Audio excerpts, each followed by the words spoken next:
This is Dr. Chris's Radio Horror program here as part of the 15th anniversary of the show. Tonight on the show with us, we have a distinguished actress doing terrible freaking things in movies coming out soon that I cannot believe about, that made me want to just eat more granola bars.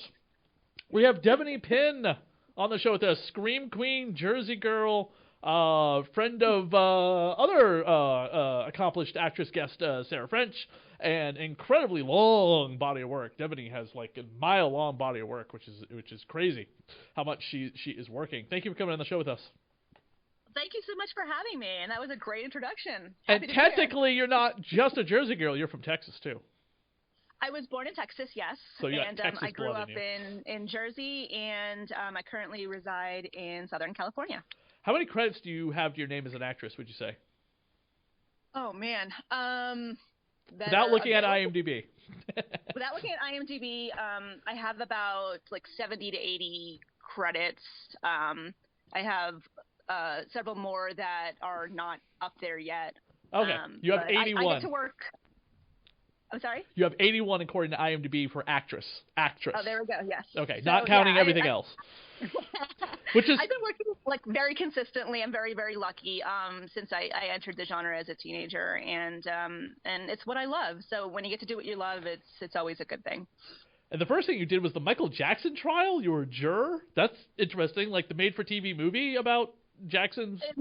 Yeah, it was a series on E! Stuff that he may or may not did. I'm not going to get into the debate about it, but right, we're not going to have an opinion on that. That's a whole nother show. Yeah, I did get to do several episodes of that as a juror. It was one of my first experiences in the business as well as on a large set. So it was a really great learning experience for me as well. Okay. And the guy who played Michael is a Michael Jackson impersonator. He did all his own makeup and hair and everything. And so I get to watch him get ready every day. That was interesting, too. But, again, yeah, a lot of great talent came in and lent themselves to that. And it was a heightened popular topic at the time. I guess it still is. But at the time, it was in real time with the trials. So it was very cool to be part of.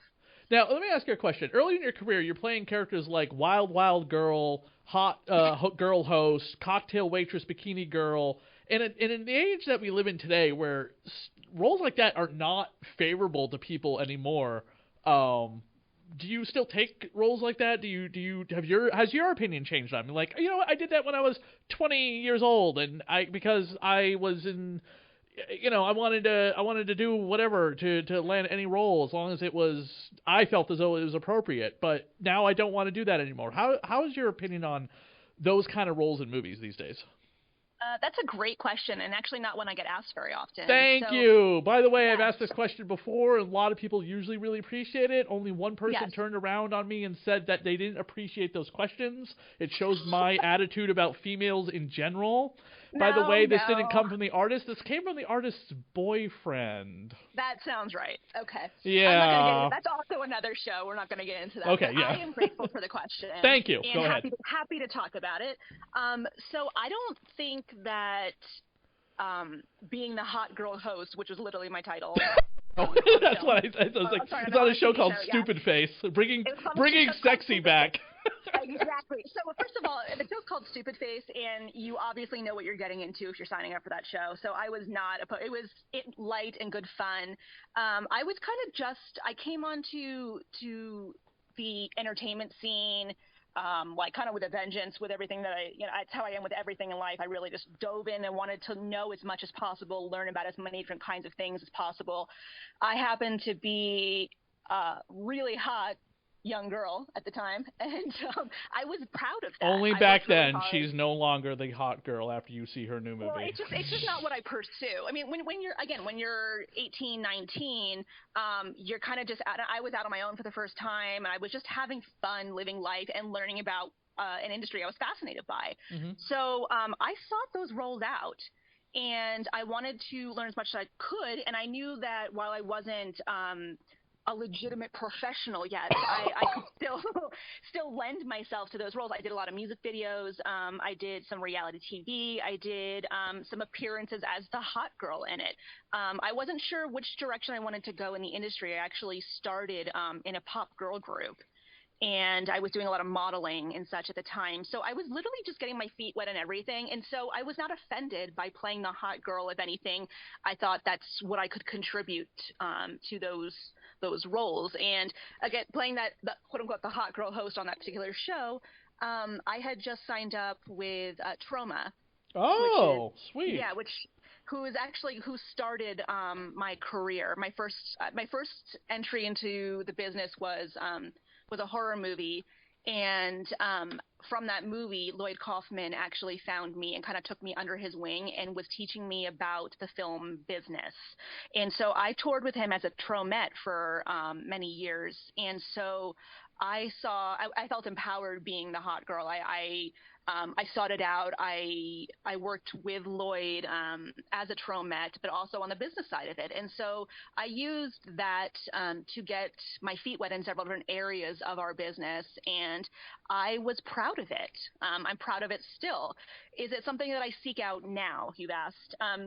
Well, to be honest, I don't shy away from it. But what the question more was like, how has your opinion changed on it? And yes, I guess, would you seek it out? Would you want to get cast as a hot girl number 12 in someone's film that you respected, and maybe they're a friend of yours, and they needed a really just bombshell, good-looking girl for a good scene?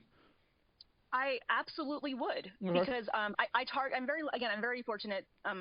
Through most of my career and especially now, I'm really able to target the projects that I want to be a part of, and I do that. So depending on what I need at that moment, I try to have a little bit of everything. Now I work primarily just in the horror genre or in darker material, but there's lots of subgenres within that. So I target different kinds of roles to make sure there's always content available for all the different kinds of fans.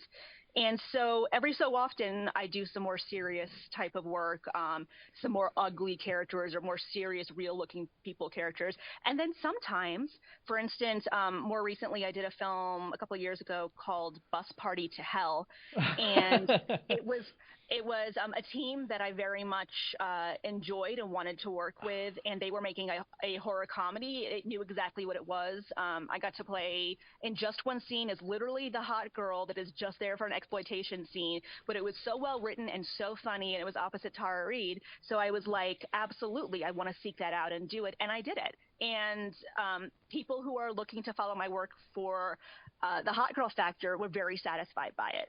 So do I still seek it out? Yes, sometimes I do. Sadie Katz was in that. She came on the show for it. I'm sorry? Sadie Katz was in that. She came on the show for it. Sadie's wonderful, yes.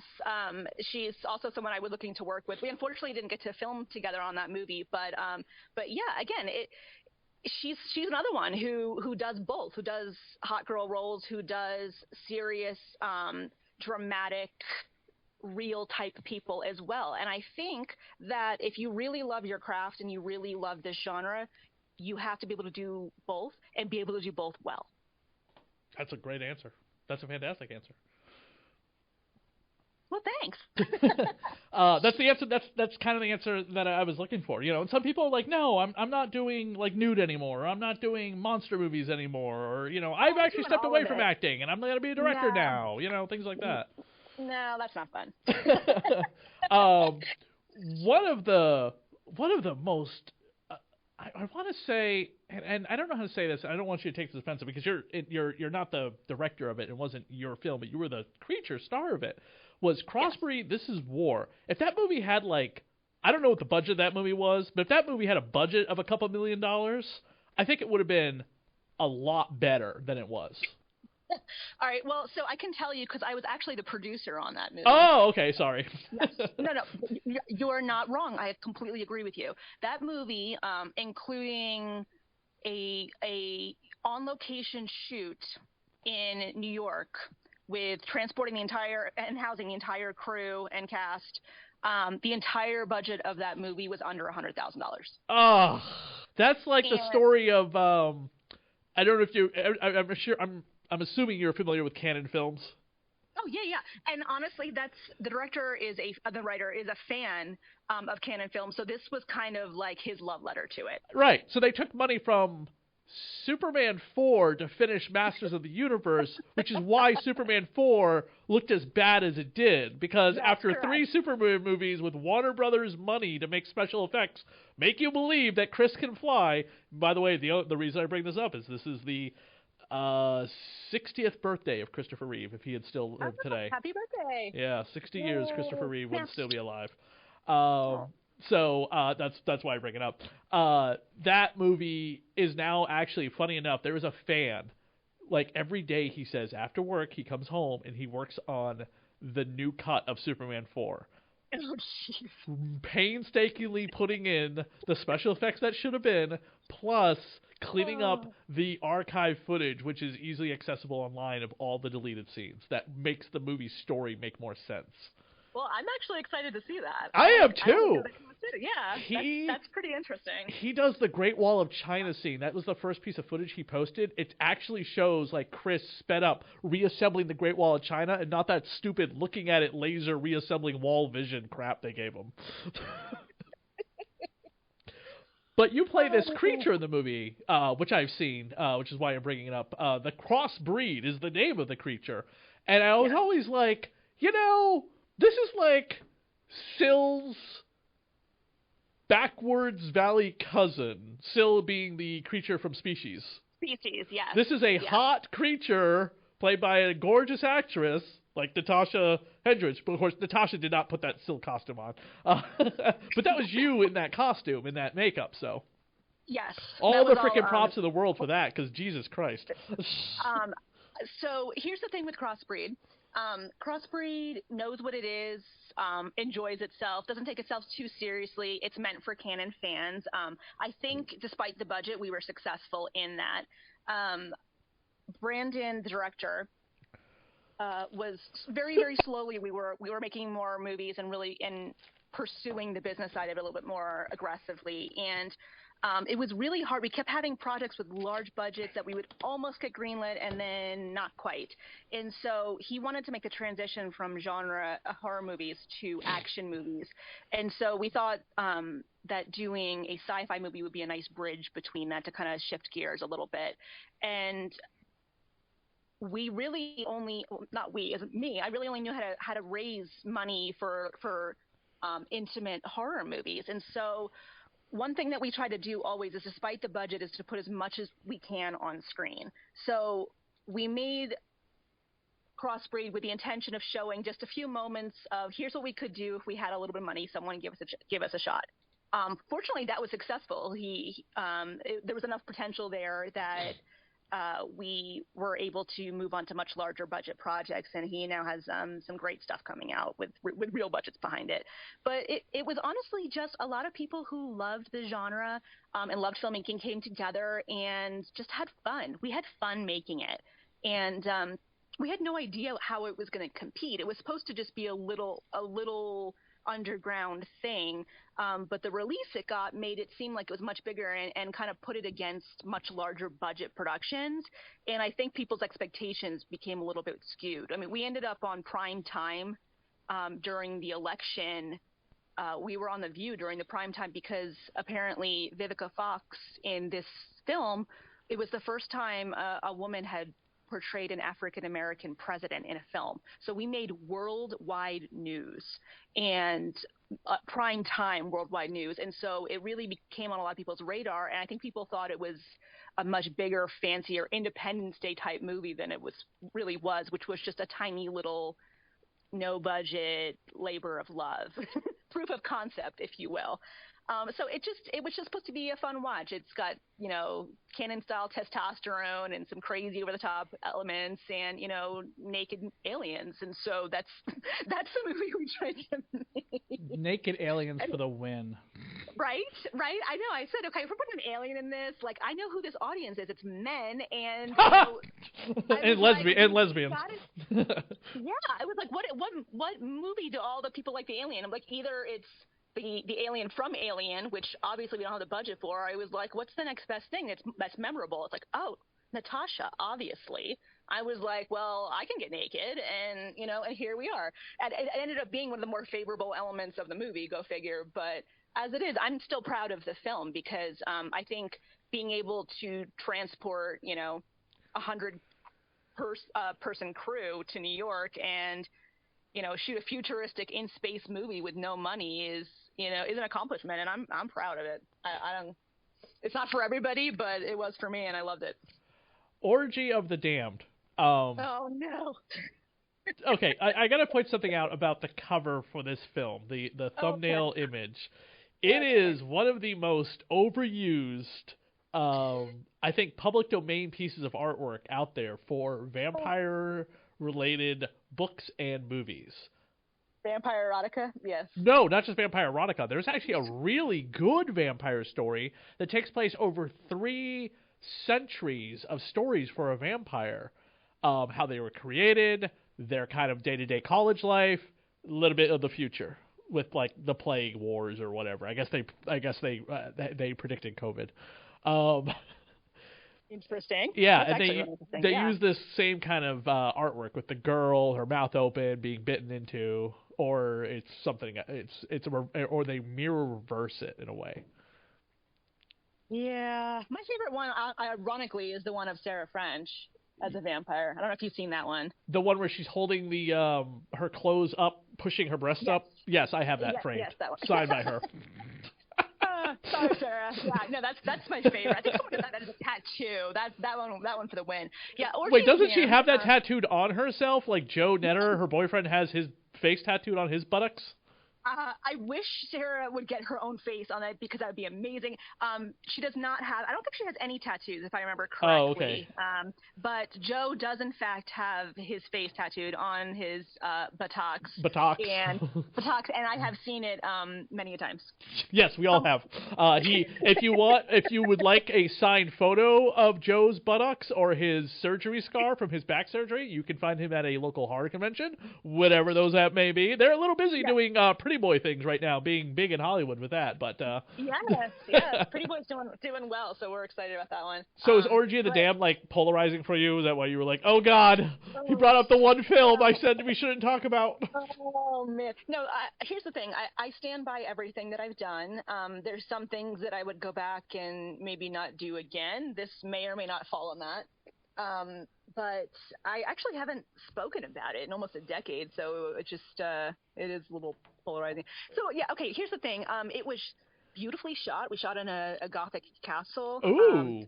Yeah, and it was filmed beautifully. We had a director of photography from Italy, I believe, who came out and did some beautiful cinematography on it.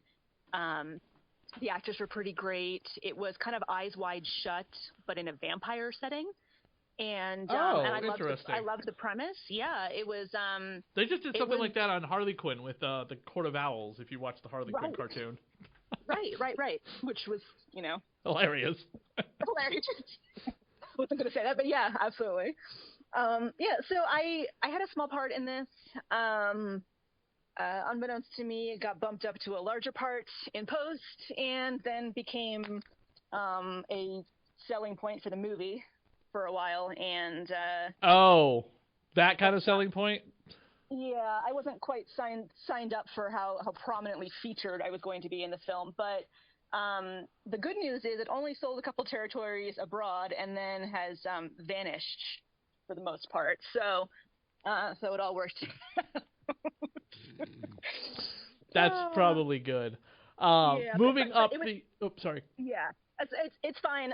That being said, it was my first time getting to do a vampire movie, which as you obviously can relate to, is a really cool subgenre, something I'm very excited about. And we're up for a new vampire movie potentially this year. So cross your fingers for us. It would be a much healthier budget and pretty badass. So well, hey, we get to do it. If I had the money, I would totally cast you as my vampire Vlada in a Vlada Dracula tale movie based on my graphic novel. So I may also quote you on that. Yes, I would totally. I would totally. That might make Sarah jealous because she was the model for the book cover. So. And she's so perfect. Gosh, I love Sarah so much. Moving up the timeline, you I had to go back and rewatch this episode, and they're all on. I think they're on Disney Plus. Castle. You're on Castle, and I was like, oh, she was on Castle, and then IMDb tells you the episode. You go back and watch it. You play the zombie on Castle. I did, yes. It was super, super fun. So I had almost done a couple different zombie movies. I have a thing with zombie movies where they're really popular to do with no budget, and I'm of the firm belief that you really need money to do zombies well. So I hadn't gotten to do anything at that point, but then Castle had an episode, and a friend of mine was like an advisor on this particular episode because it was like at the height of Walking Dead, and they needed to cash in too. Mm-hmm. So they were doing a zombie episode, and they actually brought me in and kind of put me at the front of the herd to help teach everybody in the group how to like authentically portray this horror element. And so it was a lot of fun. It was like a half featured spot, half consulting thing, and I had a great time with it. And of course, the episode did really, really well because it was the right time for it. And and friends of mine work on the show as producers, so it was fun, lots of fun.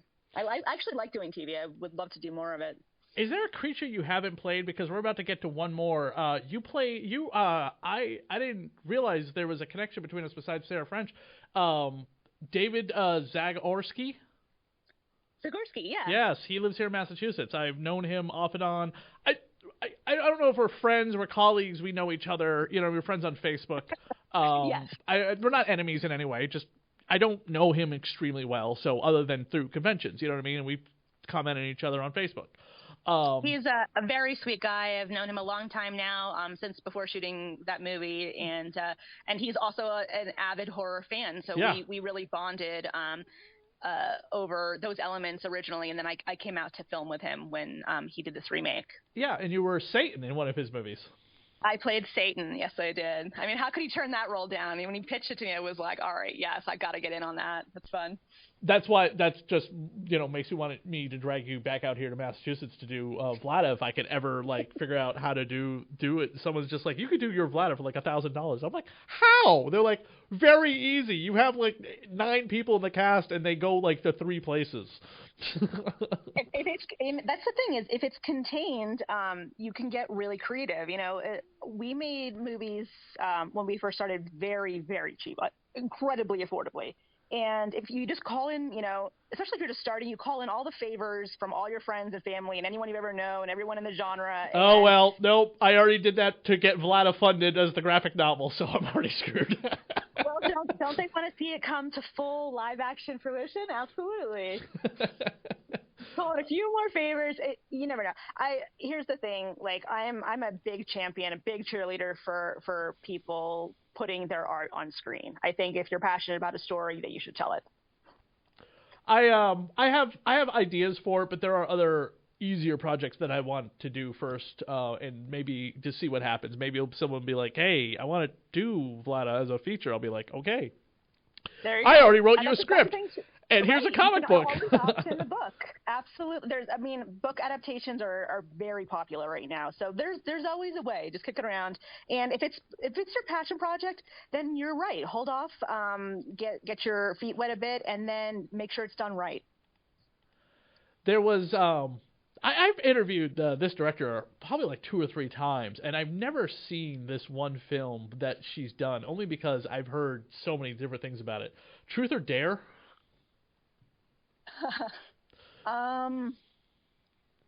Wow. Is this the part where we cut this out of the interview?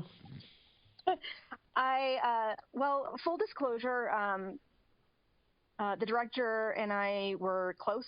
At one point, we briefly after shooting that film are not and have not been since. That being said, I think the film is an accomplishment. I was in it. I believed in it. And one thing that really was great that came out of it is I met Ryan Kaiser, who also stars in the film.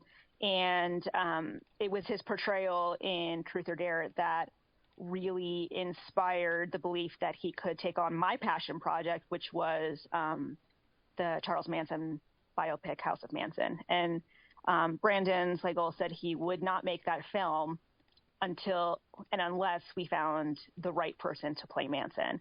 So, Gotcha. so that despite the behind the scenes, I am very grateful for that project because it allowed me to make my passion project, House of Manson.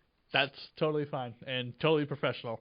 Having worked on like 90% of your IMDb is horror. Even when it's not horror, you're still playing a horror character, like Castle playing a zombie, Yes. or the Virgin B Words, or which is a hilarious title, or stuff that is not horror related. And you're also in a couple of things that we can't talk about yet because they haven't come out yet, like Pretty Boy, which is a sequel to Blind, which is fantastic. Yes.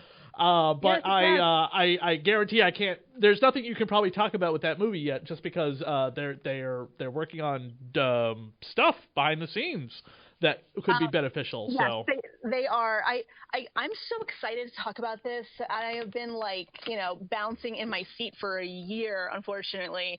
The thing of it is kind of like with Frost, there was some juggling that happened during the end of COVID as far as placement with movies, and so unfortunately, Pretty Boy kind of got lost in that shuffle for a moment.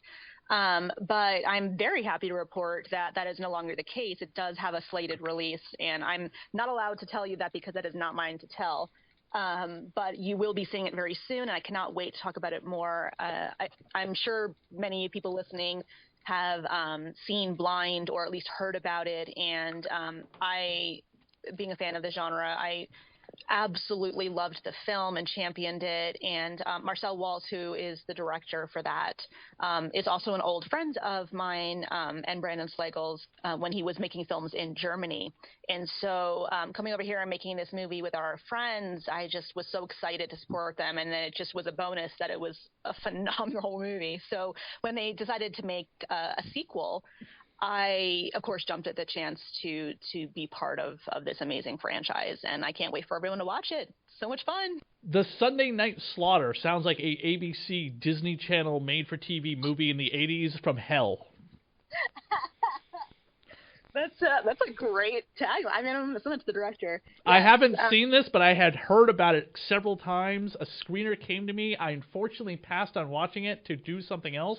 But now that I've seen the poster, I'm like, good God, I have to hunt this film down. My roommate has a library of films you will never believe. I will send you pictures of what this library looks like. It is incredible. And this is probably buried in there somewhere in alphabetical order. I would love that. And actually, I haven't seen the movie yet. So if you get the screener, send it my way. Oh, really?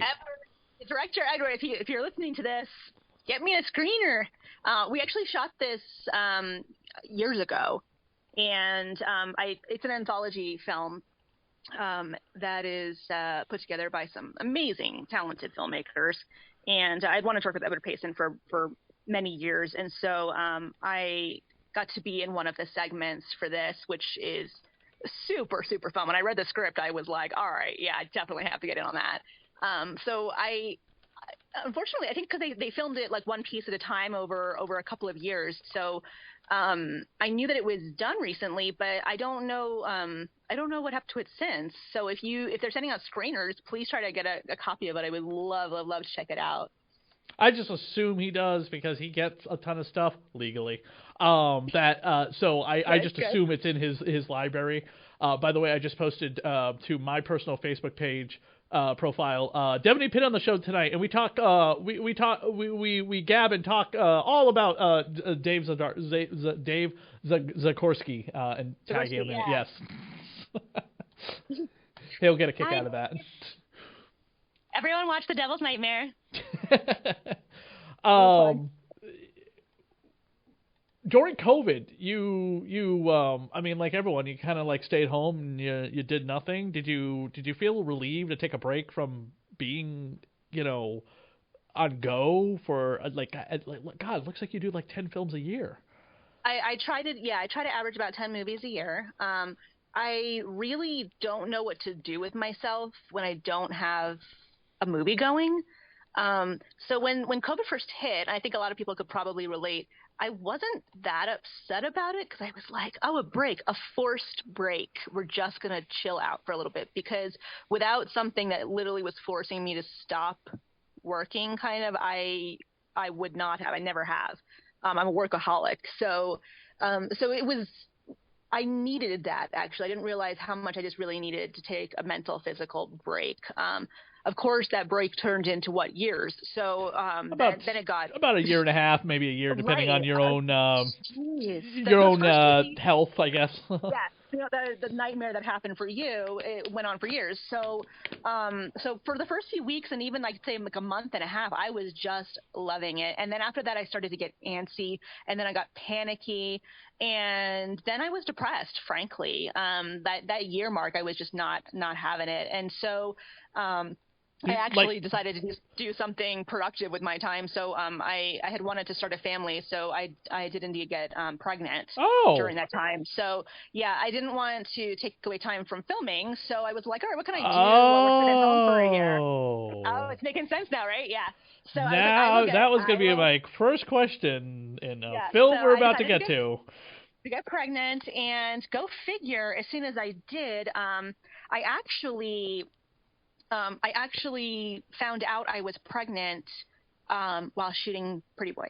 Oh, okay. So that was the first of it, and then go figure. Right after that, people I think also were starting to get antsy, so everybody around me started making films. I actually shot 6 movies during COVID. Wow. So I didn't slow down that much. We just were more careful about it, and so we had to go back to, I had really been fortunate at that point, right up until COVID, I had started doing much bigger things, something that I had been working towards for my career for a while, and it was really starting to pick up. And literally when COVID hit, Brandon and I and some of our partners were in the Philippines, because we were slated to do, we're doing a slate of movies in the Philippines, our first international productions, and decently funded ones.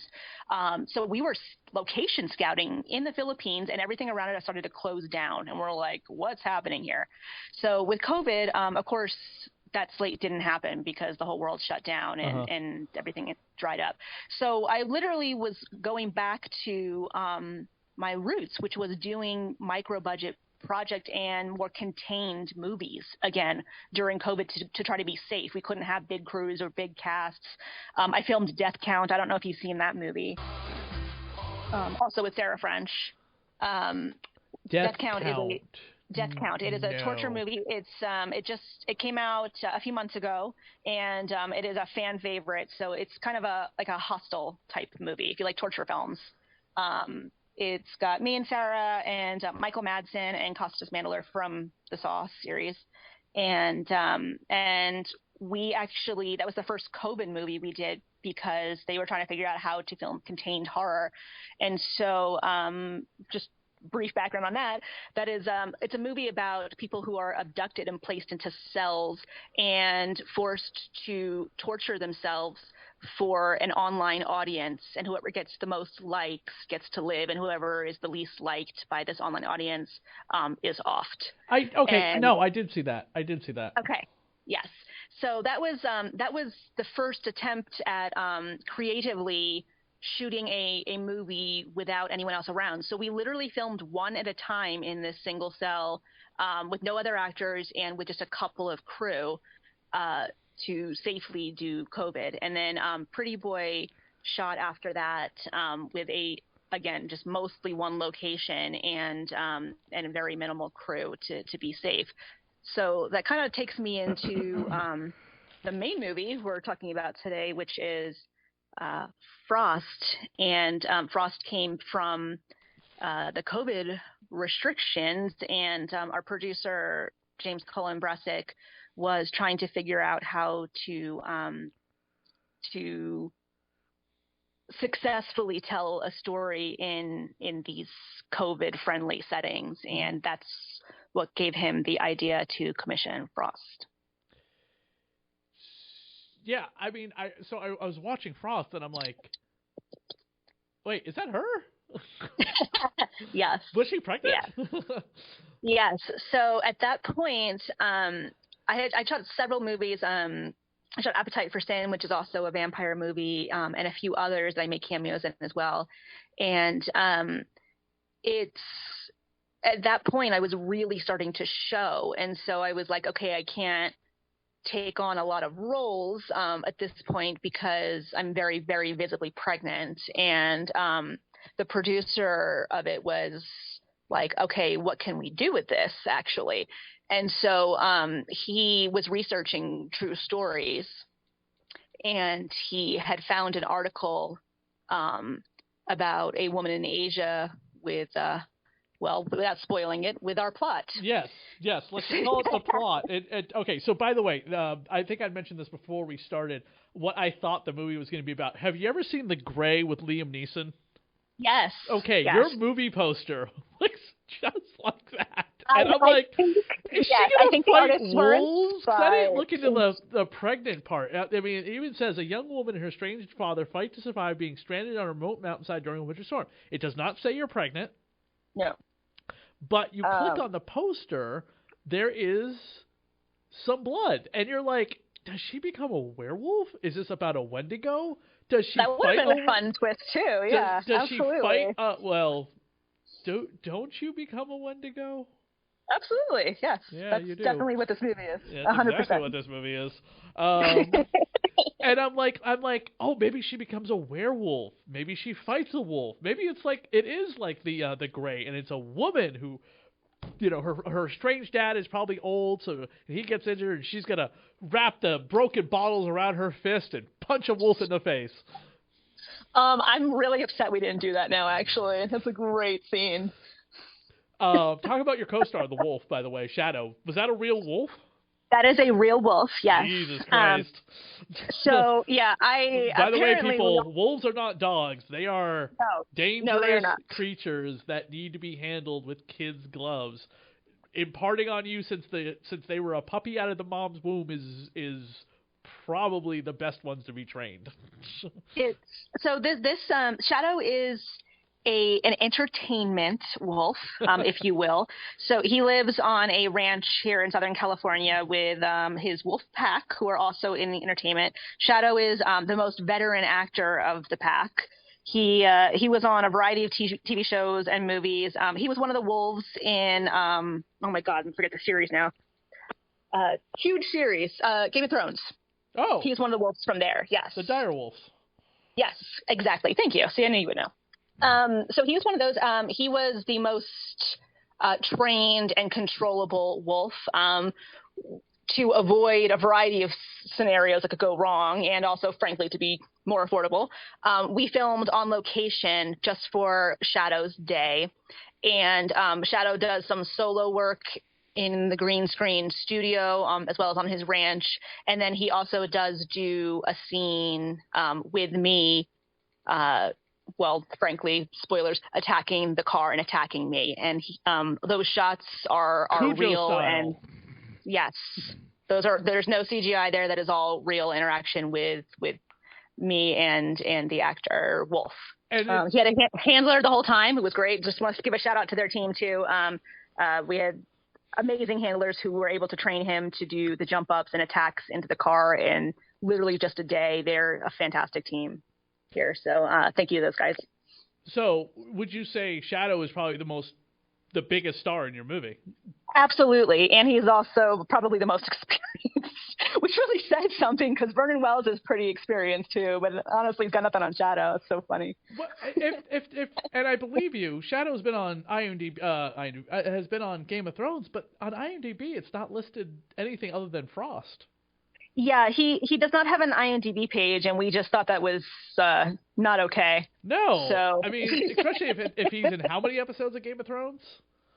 He did multiple. They didn't tell me exactly how many, but they did send me some of the clips from it so we could review his different actions. They were showing what he was able to do when we were going to hire him. So yeah, for some reason they don't credit him on the films, but his reel, he has a video reel of all his work, as well as photos, and he has an extensive career. He's very good. I'm trying to talk around what the film's about. In the very beginning, you mentioned this is your what did you call it? I have Twitter open right now. You said it's Hollywood mainstream. The movie is pretty mainstream first half, and in the end, everything changes. And I was like, yeah, this could be like a Lifetime movie. Yes. Like, and you have a baby, and Dad's out in the wilderness, and he brings back the strong, like, hunter who's probably going to sweep you off your feet because you're all, like, making eyes at him even though you just gave birth. And it's absolutely the case. And it's designed that way. Something that the pairing of Brandon and I, when we tell stories, is we like to fake out the audience or mislead the audience. So we like to tell stories that take you one direction and then turn you on your head. Because genre audiences, these days they're jaded. They've seen it all. They can pinpoint certain things, and it really takes a lot of the going on the ride of a movie away. And so, because we are horror fans too, or at least I very much am, I like to tell a story where you may not see what's coming, even when you think you do. And so that's one of the things that I think really plays a strength with this film, and something that the coming together of me and Brandon and James Cullen Bresic, the producer, and the writer Robert Thompson, all really played to their strengths on this, on how to handle an audience. And I don't think it's going to be for everyone. I can tell you, for the first few reviews we got from mainstream sites, a couple of them are even mad at us. Mad at you? Why? They're mad. One said that they were triggered.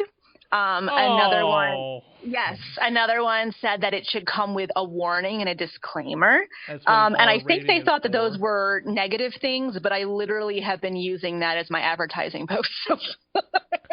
I mean, if this doesn't horror win, fans are really excited to see it. And so the good news is the few people who are horror-based reviewers have really taken to it and embraced it, and that's by design. It's meant to fake you out thinking it's kind of a generic whatever soft movie, but spoilers, you're in for a ride. Yes, it's such a wild ride when all of a sudden Shadow just stops attacking and starts talking to you, asking you how his baby is. Spoiler alert, I just gave it away, people. Yes, the baby is half wolf. Shadow is a werewolf. There you go. Someone's gonna be like listening to this and think that's actually a plot. I'm gonna get hate mail later and be like, there was no talking wolf. You guys are liars. Devanny laid with Shadow. There's a whole cut scene they did. No. Well, the bonus features, yeah. Yes, it's like the you ever seen The Howling? Yes. Yes. Yeah. Okay. Do you remember the scene where the husband finally gives into his baser instincts and F's the werewolf queen, and they turn into animation as they're having sex? I mean, you didn't see that one coming, did you? No. I love stuff like that. All they gotta do is just take that animation, insert it into this movie just before the credits, and then we have our film. When Dad asks, "Do you know who the father is?" and you don't answer, we know why. Just cuts to that, yeah. Oh my God, that's so much better editing. We cut to that animation scene from The Howling. And you're like, Dad, you wouldn't believe me if I told you. That's right. And then cut to black, the end. I think they dealt with werewolf pregnancy in the third Howling movie, The Marsupials. I haven't seen the third one, actually. Okay, it's terrible. Don't ever watch it. Yeah, don't watch it. Good. Yeah, that's what I've heard, so I didn't actually pursue it. And then on the TV series Being Human, I think they also dealt with werewolf pregnancy. Haven't seen that one either, but again, maybe something to add to the list. Check it out. In the Buffy the Vampire Slayer novel that came out this year, which is set in the future, they have already dealt with werewolf pregnancy, and everything's fine. Werewolves have complete control over their baser instincts in animal forms. Oz found the way. God. That's a whole nother show. I'm not going to touch that one. And then you got something coming out next year. So you're in the cold, you're in hell, you're having vampire orgies, but now you're gonna have to be what? I'm assuming like in tons of water and flood. Can you talk about this? A little bit, yeah. I have one coming out before then with some of the same team, which is, again, for anyone who's listening to this, probably not. It's radio horror, but if you're more of a mainstream fan, I actually have a really great World War II movie coming out. called Battle for Saipan, and that's in the same team as The Flood. Those are the two movies shot in Thailand last year, and it's phenomenal. That comes out in November. And Flood, which is as you can probably guess, a crocodile movie. That is about a precinct in a small town that becomes flooded during a storm, and prisoners are being held in this small precinct overnight to avoid the flooding on their way to a major prison. And over the course of the night, as the prison starts to fill up, alligators have entered the scene through the swamps, and so it is literally a badass action horror movie where inmates fight these gators. And it's another one of the long library list of Casper Van Dien creature features. Yes, Casper Van Dien and Nikki Whalen star in this one, and I have a fun little spot in it as well. And it basically is what it says it is. If you're in for the ride, it's shot very well. It's a lot of fun, some great action in there. And I think it's going to satisfy. I've seen only peaks of it so far. They literally, they actually just delivered the film. So it's done now. They have not, even though I know the director pretty well, I've not been able to see the full movie yet, just pieces of it. So I'm just as excited as everybody else is. And so far so good. Chad Law, who is a prolific writer, did the script on this one, and Damon Hillen Productions. Entertainment, excuse me, and Benetton Films over in Thailand. They produce this. They also did the shark movie. It's out now called Maneater, and it's a really great team. So it has the potential to be pretty. I can't swear on this. Pretty great. And so pretty friggin' great. And I think that people are gonna have fun with it. It's a fun watch. Did you swear? Because I gotta go back and find it. No, okay, I almost did, but we caught it because okay. I am paying attention for you. Yes. It's just prior to the pandemic, and I haven't listened to the station in 2 years. There was a XL radio station called EW Radio for Entertainment Weekly Magazine. Entertainment Weekly Magazine doesn't exist anymore now. And every Friday they'd have Casper Van Dien hour where they would review a monster movie Casper Van Dien has been in. And they had weeks and months of material to cover. And I was just like, God, he has done a ton of these crappy sci-fi movies. He has done a lot of material. Yes, he has. He's actually also in our World War II movie. And I encourage you, if you're kind of burnt out on some of the lighter-hearted stuff that he's done, I really highly encourage that you watch him in that. Him, Louis Mandylor, and Jeff Fahey star in this really beautiful war epic, and the performances are phenomenal. Jeff Fahey of Rob Zombie fame? Yeah. Who's going to be, by the way, The Munsters comes out this Tuesday. Oh, little plug. Both Jeff and Casper are phenomenal people. They're just amazing and phenomenal actors. And Casper, for what it's worth, I think does not get the credit due. He actually has some fantastic acting skills that I think are on display in Battle for Saipan. And if obviously a little more lighthearted fun is more your jam, then Flood is definitely going to satisfy you on that too. Oh, fantastic. Well, Devanny, we are at time again through 2 different Zoom calls. I thank you so much for coming on the show.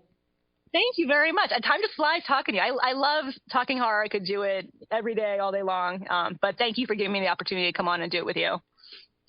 I really do appreciate it. Where can people go to find you on social media and also leave constructive criticism comments about Frost coming out very soon? Great question. I am on Facebook, Twitter, and Instagram at Devanny Pinn, and it's hard to spell, DevannyPinn. And I'm very interactive on there. I love talking to other horror fans, whether it's about my stuff or just any stuff in general. get in touch. I love keeping in touch with people on it. And if you can, please do check out Frost. It's coming out from Cleopatra Records on October 11th. We are having a premiere at North Hollywood Cinefest on October 2nd. If you're in the Southern California area, you could join us there. If not, it's available to pre-order now. You can get the Blu-ray, which comes with a bonus CD of the soundtrack. Or it's also available on DVD. And Cleopatra Records is also releasing a vinyl record of the soundtrack, too, which you can buy separately. I will tell you a joke about what to do with that soundtrack after we stop recording so it doesn't spoil anything for the movie. Thank you, everyone, and continue listening to the music tonight, and check out all of Devanny's incredible body of work on her IMDb. Thank you.